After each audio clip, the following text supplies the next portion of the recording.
So good afternoon, everyone. My name is John Fowler. I'm the Acting Supervisory Park Ranger for the Historic Homes of National Capital Parks East. And I'm so glad to see that you all came out to celebrate Dr. Woodson with us today. So before I get started at the task at hand, I want to encourage everyone here to come visit my staff and I at the Historic Homes, the Frederick Douglass National Historic Site, which is open Tuesdays, Wednesdays, and Saturdays, and the Mary McLeod Bethune Council House National Historic Site, open on Thursdays and Fridays. We also encourage you to check out some of our programming that we have coming up for Black History Month and Women's History Month in 2024. When you all leave today, you'll have a little save the date card that we're going to pass out about some of that programming for Black History Month. But now let us move on to the business at hand. We have assembled a pretty awesome, dynamic, inspiring panel here today. And we're going to have just a simple but timely conversation about the impact and legacy of Dr. Carter G. Woodson and his powerful work, The Miseducation of the Negro, which again is celebrating its 90th anniversary this year. Absolutely. This conversation will be moderated by Dr. Ida E. Jones. Dr. Jones is a noted professional archivist and historian, award-winning author, educator, and recognized leader in the field of African American women's history. Since 2016, she has served as the University Archivist at Morgan State University in Baltimore. In this capacity, she oversees the university's organizational records, along with the institution's holdings of rare books and manuscript collections. In conversation with Dr. Jones, we have Dr. Lopez D. Matthews, absolutely, the State Archivist and Public Records Administrator for the District of Columbia. In this capacity, he serves as the historian of the District of Columbia, chair of the DC Historical Records Advisory Board, and director of the DC Office of Public Records and Archives. And last but certainly not least, we have Dr. Nikole Hannah-Jones. Dr. Nikole Hannah-Jones is an award-winning investigative reporter who covers civil rights and racial injustice for the New York Times Magazine, and she is the Knight Chair in Race and Journalism at Howard University. All right, HU. All right. At Howard, she, again, the Knight Chair in Race and Journalism, where she's the founding director of the Center for Journalism and Democracy. Her reporting has earned her the Pulitzer Prize for commentary in 2020 for her work creating the 1619 Project. She's also won the MacArthur Genius Grant, the Knight Award for Public Service, the Peabody Award, 2 George Polk Awards, and the National Magazine Award 3 times, might I add. She is a Society of American Historians Fellow and a member of the Academy of Arts and Sciences. Her heroes are the race beat reporters such as Ida B. Wells, Ethel Payne, Simeon Booker, and Claude Sitton, whose fearless coverage helped move this nation closer to its promise. After the conversation, I think we'll have a little bit of time for questions and answers, but let's give our panelists a round of applause as they approach.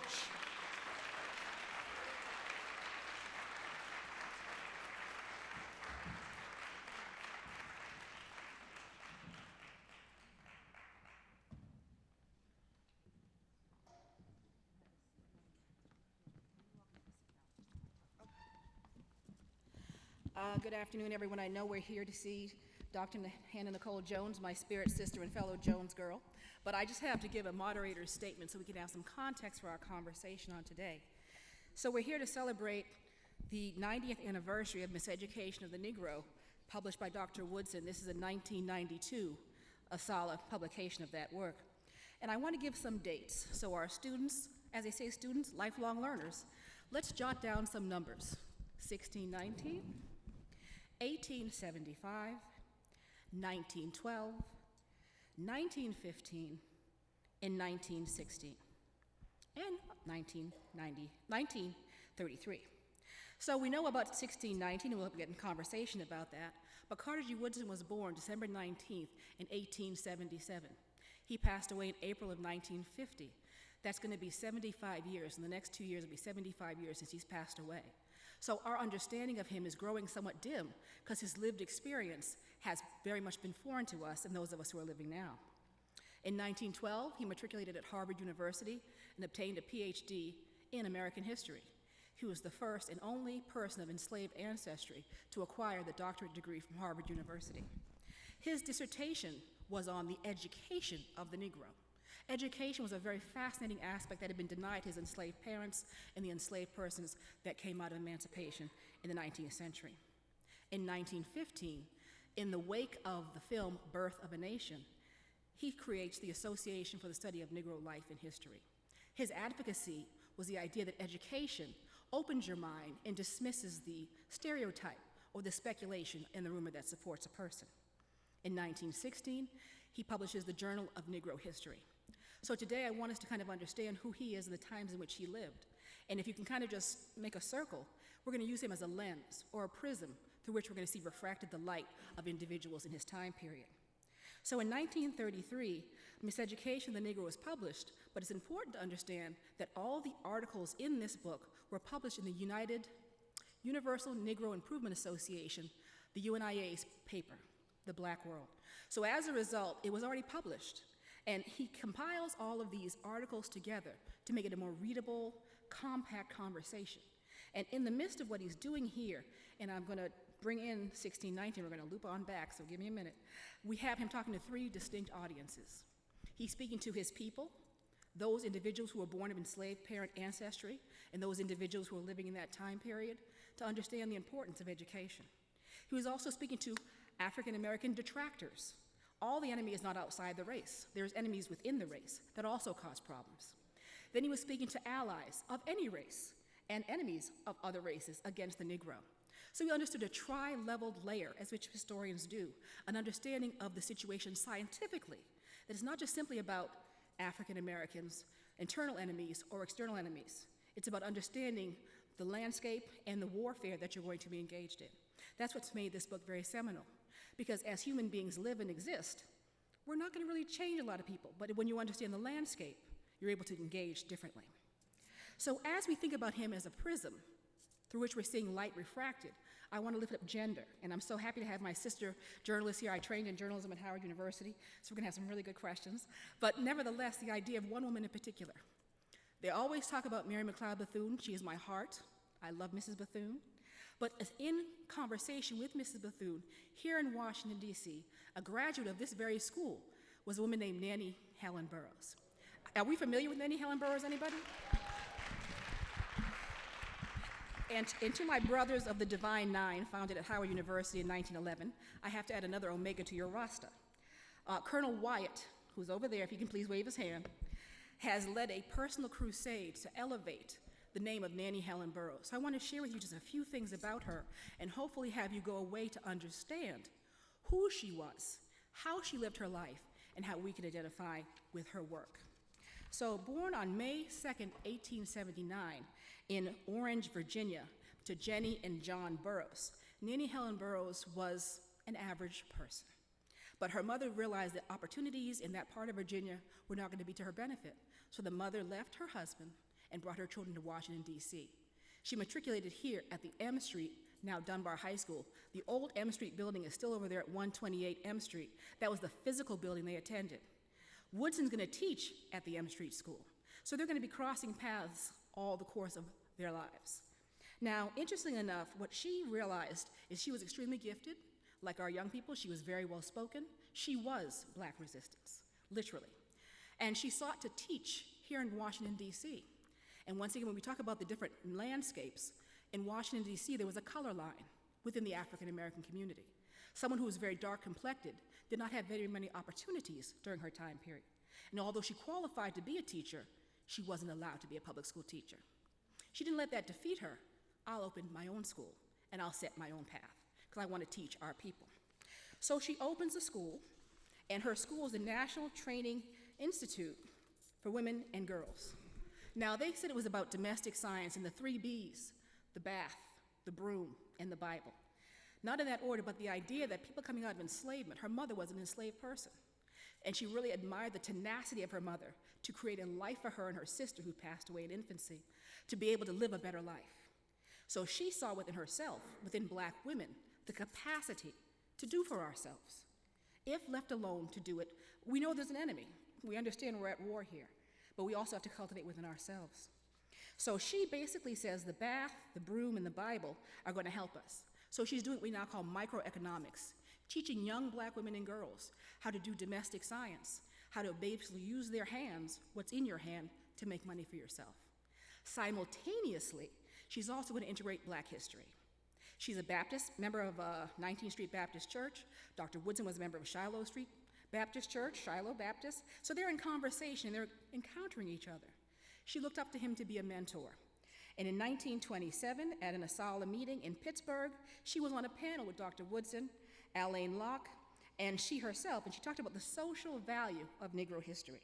So she understood the idea that having a mother and knowing your past was important, but also you now need to teach others, both laterally and vertically. And that's what she sought to do.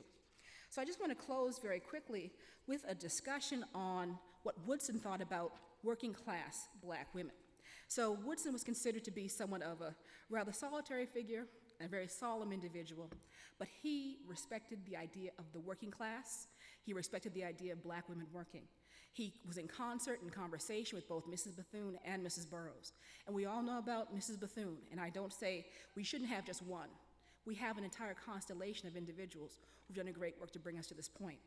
And as I close and get ready for our conversation, I want to bring it and elevate, and this will lead us to our conversation, that she also had a thing about 12 things the Negro must do for himself. So the idea is she understood the audience that Woodson was talking about, the internal enemy, the external enemy, and the external friend. And so she says there are 12 things we need to start doing for ourselves. And Woodson keynotes it by saying, the Negro race has never tried to do very much for itself. The race has great possibilities. Properly awakened, the Negro can do the so-called impossible. And she says for her first thing, the Negro must learn to put first things first. The first things are education, development of character traits, a trade, and home ownership. So as you see gentrification, that's been broken out very nicely economically in 1619, we're going to see that this is a continuing theme, because it's always going to be an enemy. And then lastly, of the 12, it's online, you can Google it, 12 things the Negro, N-E-G-R-O, must do for himself. And then she says in point 11, the average so-called educated Negro will have to come down out of the air. He is too far inflated over nothing. He sees need and experience similar to the things that Ezekiel had. So those of us who have the education need to probably leave the ivory tower and connect with our journalists who are actually in the streets, getting it done and telling our truth. I look forward to this conversation. Thank you.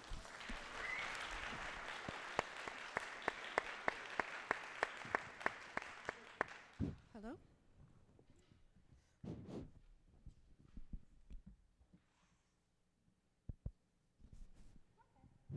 Okay, here, I think I'm here. Yes, so I would like to start off with you, Nikole. Yeah, would you mind calling Nikole? No. Is it good? You good? Okay. Yes, to talk about gender in 1619 and the project and the writers you had. How did gender impact your understanding of the history and the telling of that in the 21st century? Well, one, thank you so much for those opening remarks and for really setting the stage of the conversation. And also, I just want to shout out Kiamsha. That was an amazing presentation. It's always so important when we have these conversations to involve our youth, and so I really appreciated you all being the people who put us in the right frame of mind before we come on the stage. If you read the preface to the book, 1619, I talk about it was as a 15-year-old high school student that I became introduced to the year 1619 in Lerone Bennett's work before the Mayflower. And that's when I first started thinking of myself as maybe I wanted to be a writer. Maybe I wanted to study history. I had never had a Black Studies course until that one semester elective, because of course our history is still optional. So of course it's fitting that we commemorate this day. And I just have to correct for the record, I'm not Dr. Hannah-Jones. I have never earned a doctorate. People keep wanting to upgrade my credentials. I appreciate it. But there's, I'm on the stage with two people who actually worked really hard to earn their doctorate, so I can't claim that credit. And never will, because I'm not willing to do that work. So gender, of course, was very critical to everything in the 1619 Project when we were deciding which writers, which thinkers, which poets we wanted to include. I literally had a spreadsheet because I wanted to ensure you cannot tell the story of Black people, you can't tell the story of America if you are not also providing that analysis through the minds and the experiences of Black women.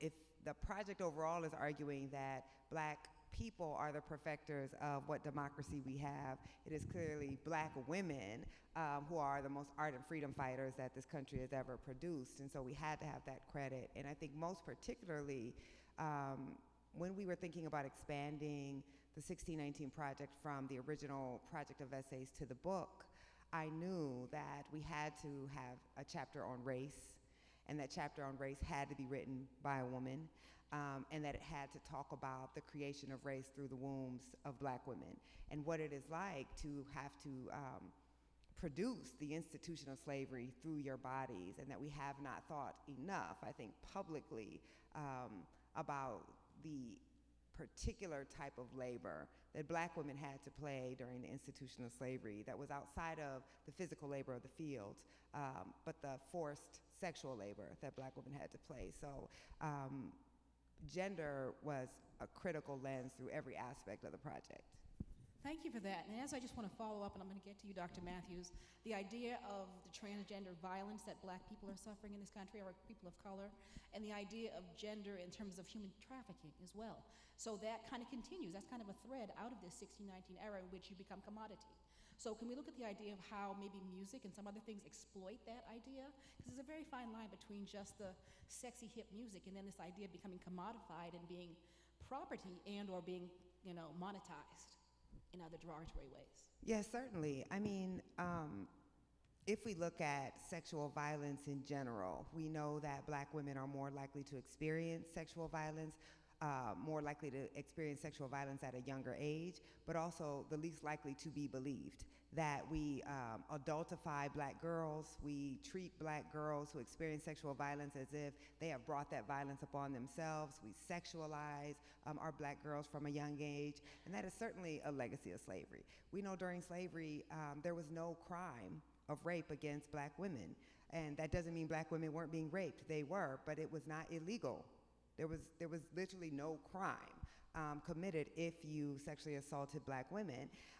And I don't have to tell the historians on the stage. You can go back through the historical record and see records of Black girls being assaulted 6 years old, 7 years old, and this not being considered a crime at all. And in fact, even during slavery, the belief that these Black girls wanted sexual relations.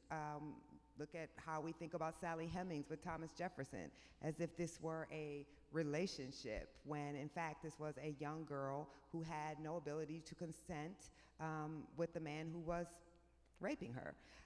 So that to me is then critical in the ideology that we still carry forth about Black women not needing to consent, because we believe Black women are always wanting sex, and that Black women are being sexualized from a very young age. And then when you talk about this internal and external enemy, you cannot grow up and be reared in a white supremacist society and as Black people not adapt some of that white supremacist ideology. We internalize it, and we know that. So we internalize it, of course, then in popular culture, in the way Black women are also sexualized by Black people in Black music, in Black movies, and in other Black forms of art. And so much of the work of 1619 Project, of your archival work, of the work that you do, of course, is pushing back against that narrative and causing us to question it by saying all of these things in our society that we feel are natural or innate, the way that we automatically judge Black girls,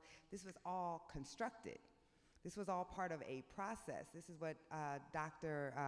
Woodson was working on, right? The miseducation of the Negro was saying that we are actually educated to believe that we're inferior. We are educated to believe that we are belonging to be on the bottom of society, and that you don't actually have to actively oppress people if you oppress their mind, right? What does he say? You don't have to tell them to go to the back door. They'll go on their own. And if there's not a back door, they'll build one, because you have conditioned us to believe that that is our normal status in society. This is why a work like the 1619 Project, why other anti-racist texts are seen as so dangerous, because they offer us an alternative story to explain the country that we live in and the experiences of Black people, and to say everything that you've been taught is not true, right? There's a reason we're the only people in the history of the world, I won't go that far, probably, in the history of the United States, for whom it was illegal to learn to read and write.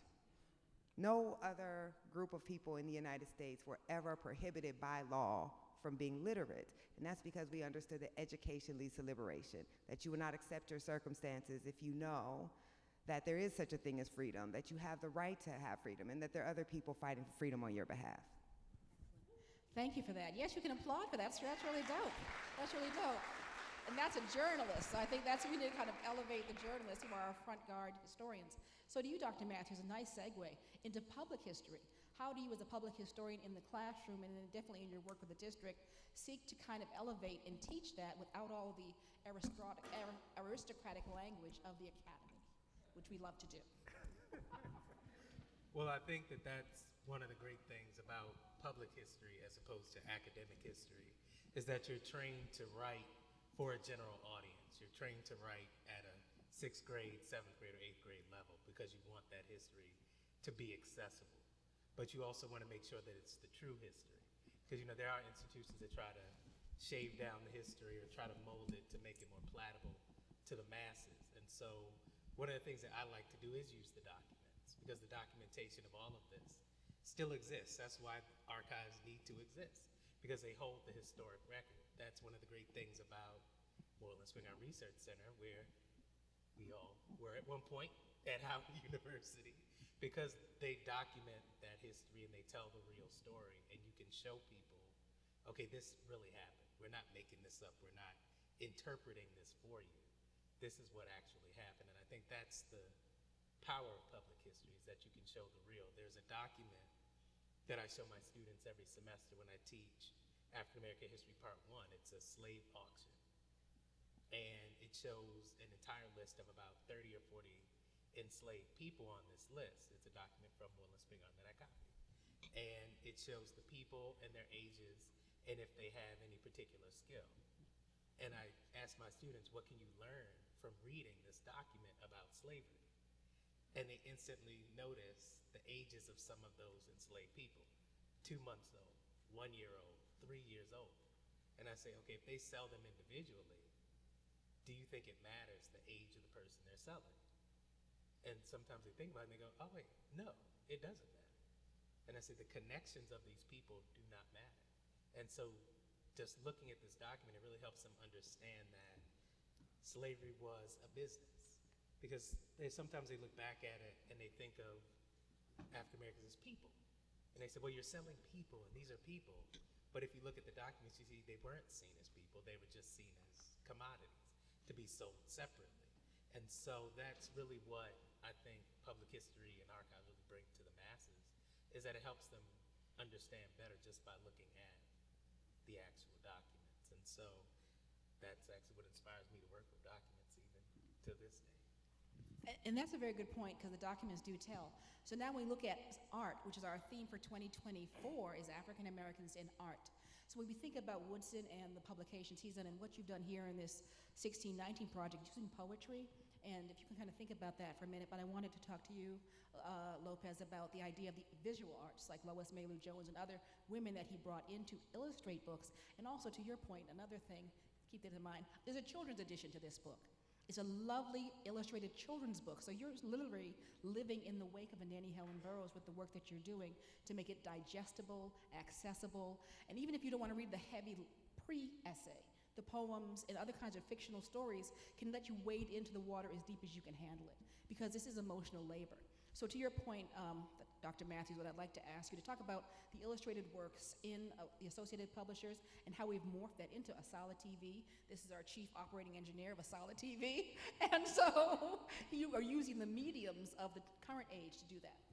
Well, one of the things that we've learned throughout history is that people like to see themselves.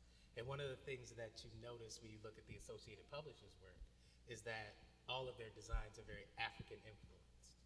The work of Lois Mailey Jones, it's African aesthetic, African look, African patterns, because they're trying to show you that this is worthy, that this is something that is beautiful, because they wanted to use it as, I think they called it propaganda in the 1920s during the Harlem Renaissance. We have to use our image, we have to use our dress, we have to use our style as propaganda to show that we are worthy, not even to the masses externally, but just to other black people, to show that, you know, this is beautiful, this is worthy, and it doesn't have to come from a European museum or a European artist to be something that's worthy.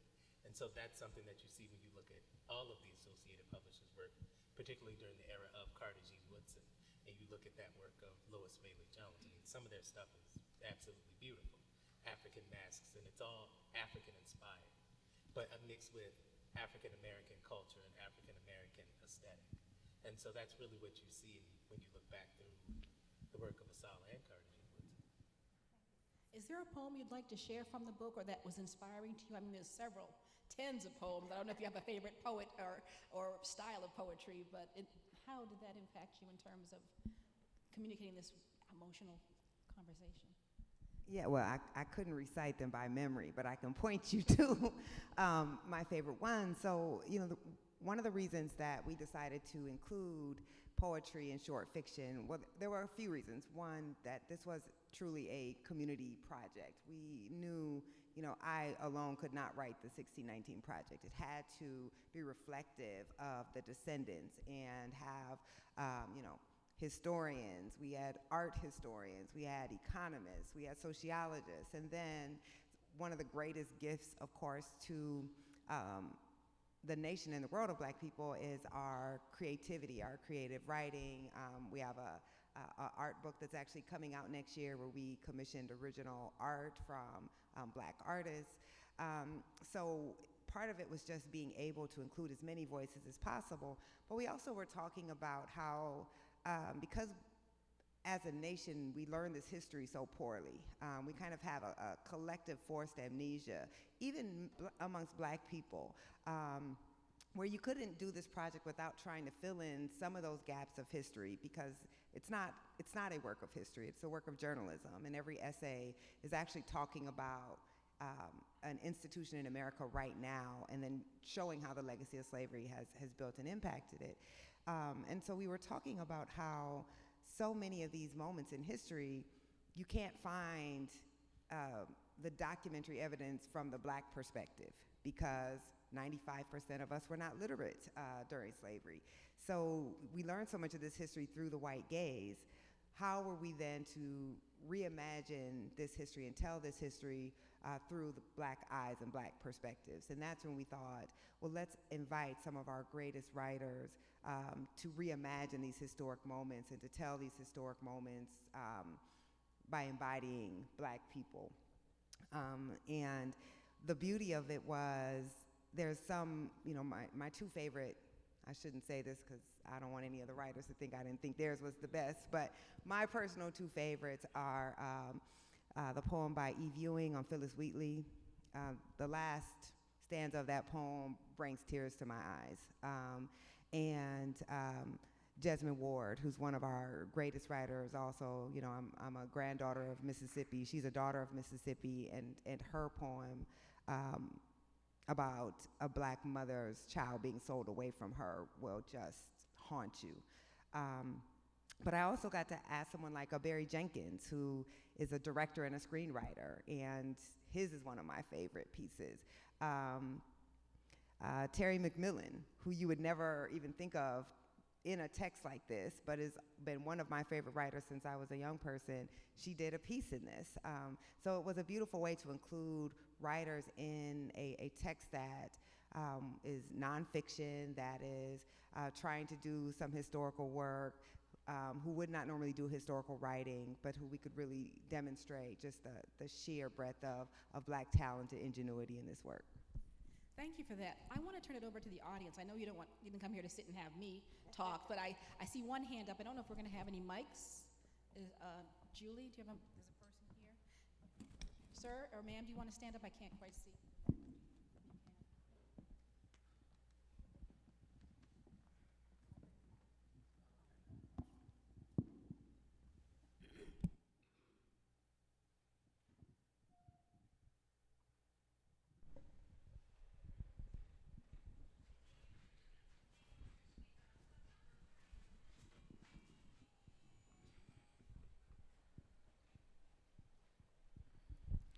Thank you. Thank you for your illuminating talk.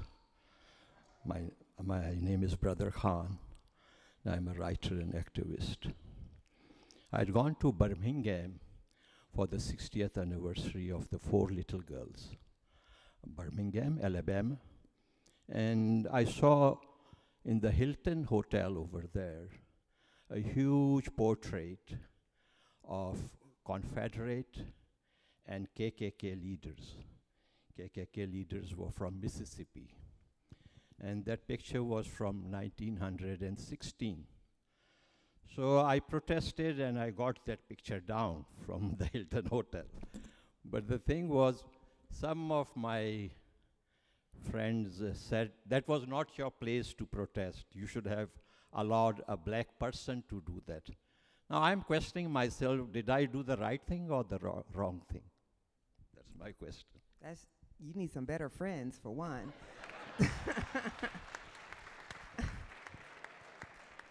I mean, for real. I commend you for protesting that, because here's the thing. That burden has always been placed upon Black Americans. We should all be offended that we are memorializing terrorists and traitors, and that is not just the lonely work of Black people who far too often don't have allies willing to step up and say that this is wrong. Because the truth is, thank you, this is not just offensive to Black people, and that's what I think we have to understand. This history that we're talking about is not Black history. It is American history. You cannot understand America if you don't understand this history. And when Black people were fighting in the Union, white people were not necessarily fighting to end slavery, but we were, right? This was to end the scourge of slavery for our entire nation. The civil rights movement was to democratize our entire nation, to ensure that our entire nation lived up to its ideals, that all Americans would have equality before the law. So when we tell these stories as segregated histories, as Black histories, we're actually fundamentally misunderstanding the role of Black people as full Americans who have been trying to perfect the democracy of this country for all citizens. So absolutely you should have protested that, and I commend you for doing so, and get some better friends. And to that point, I see several hands. If you can just join the young lady in this aisle right here, just stand behind her. We'll take about 3 or 4 questions. If you can walk, if not, we can walk the mic to you. But to that point, Dr. Woodson's idea was never to have a standalone. His intentions were that this would eventually outlive its necessity, that we would be fully integrated and braided in a woven pattern as the true fabric of America. Clearly, nearly 75 years plus his passing, we're still having these issues.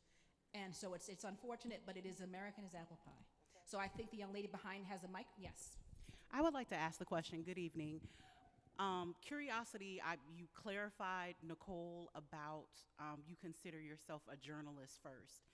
To the entire panel, what other professions do you see needing to integrate, to collaborate on these efforts to adequately make sure that we encompass all of the different contributions and overall history of our culture? Well, I think that that's a big question and a big ask, but I think that every field has a role to play in telling its own history, because every field contributes to the world history. You know, no one exists in a vacuum, and that's why I always love to bring in aspects of the other classes. As you say, the classes are segregated.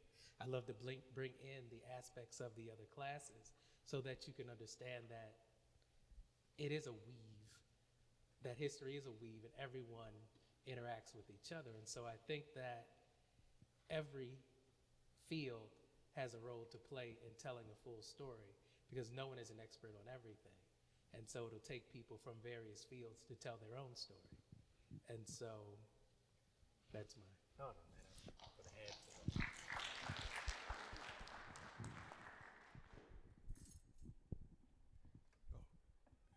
Good afternoon, everyone. Greetings. Paul Robeson was a humanitarian. So when we talk about opposing, taking a stand against abuse to children, to seniors, African Americans, no matter what race you're a humanitarian when you take a stance against some abuse. Pretty basic to me, at least. Hopefully other people see it that way. My question is somewhat of a legal context, in a legal context where we know murder, rape, there's no statute of limitations. But when we go back to our period being enslaved, it wasn't even a crime to do something to a 6-year-old, based on what I just heard this afternoon. So do we have any lawyers that's taking on that task? Simple question. Thank you. I mean, I would argue that those of us who are active in the reparations movement are the ones who are trying to fight for the repair. I mean, there's no living victim of slavery, but certainly we can see the legacy of slavery across American society, and the reparations movement right now is the strongest that has been in my lifetime. And I think we are the closest that we've ever been to starting to achieve reparations. It's now being treated as a legitimate political project in a way that it hasn't before. So that really is what reparations is for. Reparations is one, of course, for repayment for stolen labor, but it's also for the 250-year period of enslavement, the 100-year period of racial apartheid, and all of the ongoing suffering that Black Americans experience in this country and across the global diaspora. And I wanted to just quickly answer this sister's question here. You know, I was thinking when you asked that question about, well, Frederick Douglass and Du Bois, who said something sort of similar. Frederick Douglass said, you know, the masters have had every tool and every institution at their beck and call to create these systems, right? And he says, my story is to tell the story of the slave. And Du Bois says, you know, if I err too far on behalf of Black people, that's okay, because white people have been able to use every lever of policy, every lever of government, every lever of, you know, university, science, law, you name it. So when we think about this history, it wasn't just the enslaver. We had so-called scientists that were creating pseudo-race science to justify our enslavement. We had the arts, right? We had universities. We had healthcare. The father of gynecology experimented on enslaved Black women at a time when he had anesthesia and would not use it, right? So it is in every aspect of our lives, white supremacy is embedded, but also every institution in America was creating the logic, the justification, the science behind white supremacy. So we can't just undo it in one field. It has to be undone in all fields. I'm a journalist. Think about, it was newspapers that were running slave ads. It was newspapers that was the propaganda arm of white supremacy. It was newspapers that justified both slavery and would not report on the civil rights movement. In fact, newspapers were the ones that were advertising the lynchings and calling for lynching. So every one of our fields has a torrid racial history that needs to be confronted and excavated in order for us to move on and eradicate racism from the structures of the United States. Thank you for that. We have 10 minutes left, so I'm going to try to take all three of you. You can just ask your questions and we'll answer them. So if you can just ask your questions and then we'll answer them. Yes. Good afternoon. Hey, you didn't tell me you were coming? Tell us who you are. I'm Mary, and No, come on now. This is Mary Elliott. She's also, you don't want me to? my name is Thank Mary you. Elliott, And I'm here like everyone else enjoying this conversation. And And a contributor to the New York Times Magazine article. I'll co-sign on that with you. Curator Curator of the National Slavery Museum and of Freedom African exhibit at the National Museum so of I African American curated History the and Slavery and Culture. Freedom exhibition. Thank you. And an HU. Okay. And I had the honor of Nikole personally asking me to. I wrote the newspaper section for the 1619 project. So, thank you. I have the pleasure of knowing all three of these brilliant minds up on the stage. And in my job, I'm sure in your positions, we often talk about African Americans' resistance, resilience, survival. And even in talking about that and reflecting on resilience every single day is exhausting. And at a time like this, my question to you is, where do you find your strength? While we could assume everyone in this room might know, I think it's imperative for us to be intentional in expressing that, because some people are still searching for their strength. So if each of you, in the roles that you play that put you out front and subjected to all forms of threats, of violence, of discrimination and certain types of treatment, if you could just expound on where you find your strength. Thank you. Okay. My name is Joyce Robinson Paul, and I'm the ANC commissioner for this area. And we fight every day. We fight every day to make sure that across the street, a historic playground that the children get to play. We fight every day to have the grandparents' village where we intergenerationally work with young people. What can any of you do to help us to make sure that our youth understand that they are valuable, they are loved and cared by this whole community? However, I run them out of the playground because they want to smoke weed, and I said, you're not old enough. Wait till you're 21 and make that decision, but you cannot be on this playground doing that. So it's crazy, but all I want to know is, how do y'all work with that intergenerational activities where we can begin to surround our young people with love and the care that they need to stay out of the madness that's going on right now, where they would rather have them prosecuted and enslaved again, because it is slavery, rather than help our young people understand that they are valuable.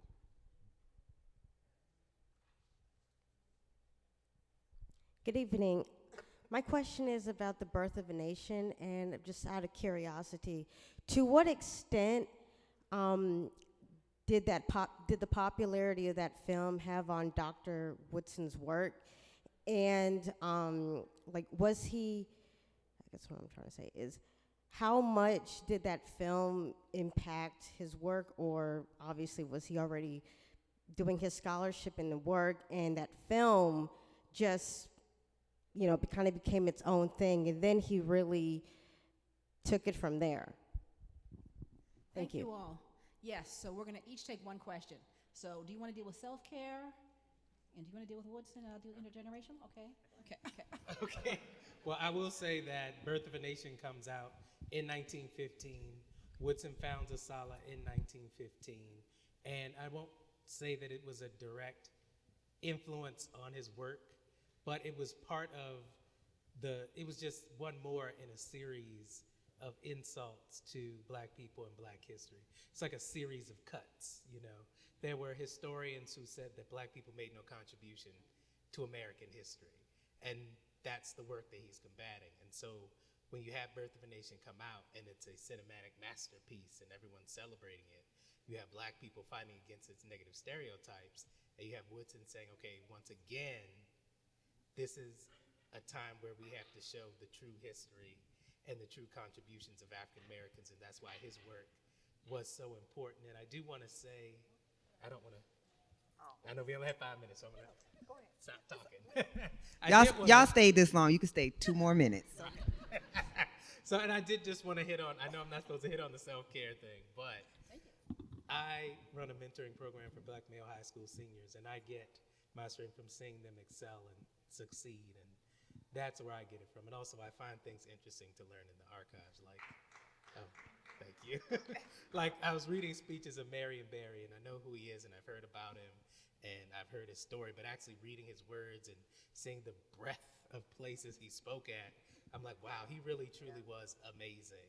And so just working with that type of stuff every day, I learn new things. So that's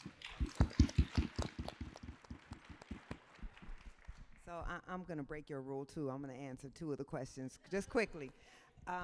Dr. Delaney, it was great to hear about the Freedom School work you're doing. I actually founded a Freedom School in my hometown during the pandemic. It's called the 1619 Freedom School, and it was, as my work was being banned, my own home state of Iowa tried to ban the 1619 Project, and then they passed a divisive concept law that makes it very difficult to teach texts that teach our kids our history.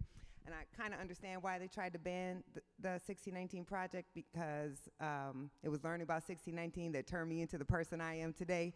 So they don't want our youth, right, being radicalized and having a sense of self that doesn't allow you to submit to injustice. So our 1619 Freedom School is a free after-school literacy program that takes our students that they say can't learn, and gives them nurturing, gives them intensive literacy instruction through Black history, and shockingly, they can learn. They do love to read if they're able to read. Kids don't want to read if it's hard, if they struggle with it, if it feels demeaning and they're not getting access to texts that are reflective of their humanity and their stories.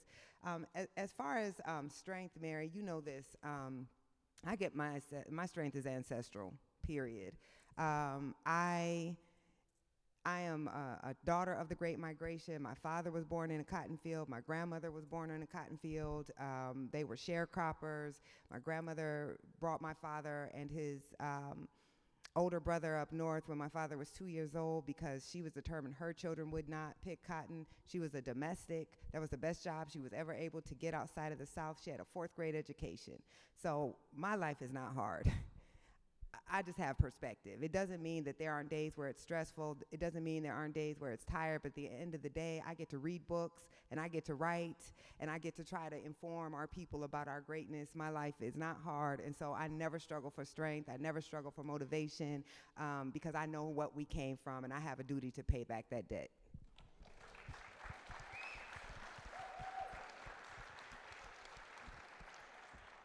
Fitting closure. Thank you so very much, my co-panelists. Thank you, audience. It's back to the Park Service, and thank you for having us.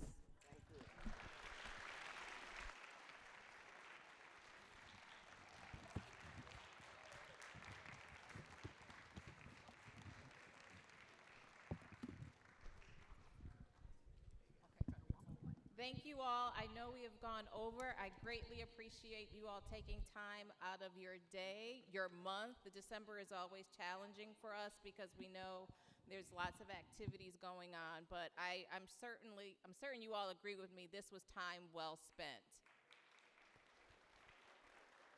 And if just indulge me, I do want to acknowledge our team who put this program together: John Fowler, Vince Vase, Julie Kutroff.